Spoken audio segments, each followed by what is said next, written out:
సిద్దిపేట జిల్లా నంగునూరు మండలం పాలమాకుల ఎస్సీ బాలుర హాస్టల్లో రాష్ట్ర ప్రభుత్వం ఆదేశాల మేరకు తహసీల్దార్ సరిత, ఎంపీడీఓ లక్ష్మప్పలతో కలిసి నూతన మెనూ విధానాన్ని మండల ప్రత్యేక అధికారి దేవకీదేవి ప్రారంభించారు.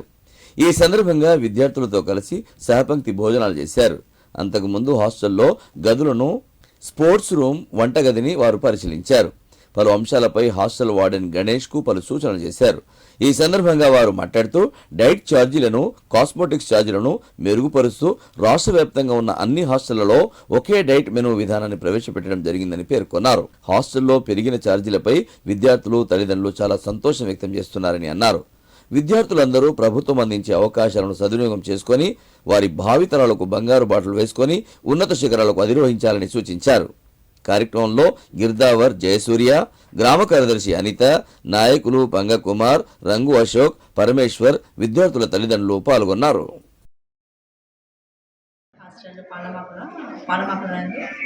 నూతన మెనూ విధానాన్ని ప్రవేశపెట్టడం తెలంగాణ ప్రభుత్వం ప్రవేశపెట్టడం జరిగింది. ఈ తెలంగాణ ప్రభుత్వం ప్రవేశపెట్టిన దాని ప్రకారం అందరూ అధికారులను, విద్యార్థులు, ప్రజాప్రతినిధులు, స్థానిక ప్రజాప్రతినిధులు, మాజీ ప్రజాప్రతినిధులు, మరి పిల్లల యొక్క తల్లిదండ్రులతోటి ఈ నూతన మెనూ విధానాన్ని ప్రవేశపెట్టిందని ప్రారంభోత్సవం చేసుకుంటూ వాళ్ళతోటి సహపంక్తి భోజనం చేయాలని ప్రభుత్వం ఆదేశాలు జారీ చేశారు. ఆ ఆదేశాల జారీ అనుగుణంగా ఈరోజు మేము పాలమాకులు అందరితో కలిసి విద్యార్థులు, వారి యొక్క తల్లిదండ్రులు, ఇక్కడ స్థానిక ప్రజాప్రతినిధులు, స్థానిక అధికారులు అందరితో కలిసి సహపంక్తి భోజనం చేశాము. ఈ మెనూ పట్ల తల్లిదండ్రులు అయితే చాలా హర్షం వ్యక్తం చేశారు. విద్యార్థుల్లో కూడా వాళ్ళల్లో ఆశల్లో అంటే వాళ్ళ కళ్ళలో చూస్తే చాలా ఆనందంగా అనిపించింది. ఎందుకంటే వారానికి 2 సార్లు చికెన్ ఇవ్వడము, 5 సార్లు ఎగ్ ఇవ్వడము, రోజు బనానా ఇవ్వడము, రాగి జావ ఇవ్వడం, ఇలాంటి నిరంతరంగా కొన్ని మెనూలో చేంజెస్ రావడం వల్ల పిల్లల్లో కూడా ఉత్సాహం కనిపించింది. తల్లిదండ్రుల తర్వాత తల్లిదండ్రులుగా ఉండే ఈ పాఠశాలలో ఇంత మంచి మెనూ విధానం ప్రవేశపెట్టేందుకు తల్లిదండ్రులు కూడా చాలా హర్షం వ్యక్తం చేశారు. ఈ పిల్లల ఎదుగుదలతో పాటు వాళ్ళ యొక్క అభివృద్ధి అంటే శారీరక అభివృద్ధికి చాలా ఈ మెనూ విధానం తోడ్పడుతుందని తల్లిదండ్రులు హర్షం వ్యక్తం చేశారు. స్థానికులందరూ కూడా హర్షం వ్యక్తం చేశారు. పిల్లలందరూ కూడా ఆనందంగా వాళ్ళంతా ఈ మెనూ విధానం పట్ల వాళ్ళు కూడా హర్షం వ్యక్తం చేశారు.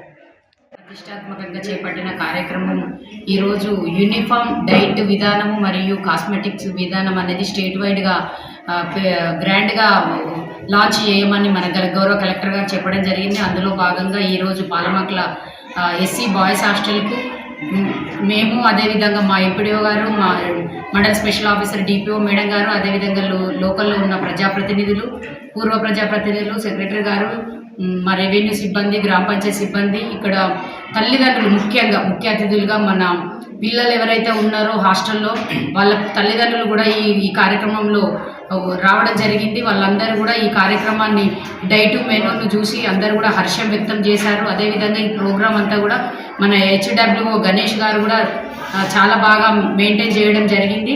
కాబట్టి ఈరోజు ఈ ప్రోగ్రాం ఏదైతే స్టేట్ వైడ్ యూనిఫామ్ సిస్టమ్ అనేది ఉండాలనే ఒక గొప్ప సంకల్పంతో మన తెలంగాణ రాష్ట్ర ప్రభుత్వము ఇదివరకు ఉన్న డైట్ ఛార్జెస్ ఏవైతే ఉన్నాయో, కాస్మెటిక్ ఛార్జెస్ ఏదైతే ఉన్నాయో అప్పటికి ఇప్పటికీ మనకు డైట్ ఛార్జీల మీద 40%, అదేవిధంగా కాస్మెటిక్ ఛార్జెస్ మీద 200% ఎన్హాన్స్ చేసి ఈ రోజు నుంచి అన్ని హాస్టళ్ళు ఒకే పద్ధతిలో యూనిఫామ్గా ఇంప్లిమెంట్ అయ్యే విధంగా ఈరోజు నుంచి జరుగుతూ ఉంది. కాబట్టి ఈ విధంగా పిల్లలు, స్టూడెంట్స్ అందరూ కూడా ఈ యొక్క పెరిగిన ఛార్జీల గురించి చాలా హ్యాపీగా, సంతోషంగా ఉండడం జరిగింది. కాబట్టి ప్రభుత్వానికి కూడా అందరి తరఫున ధన్యవాదాలు తెలియజేస్తున్నాం.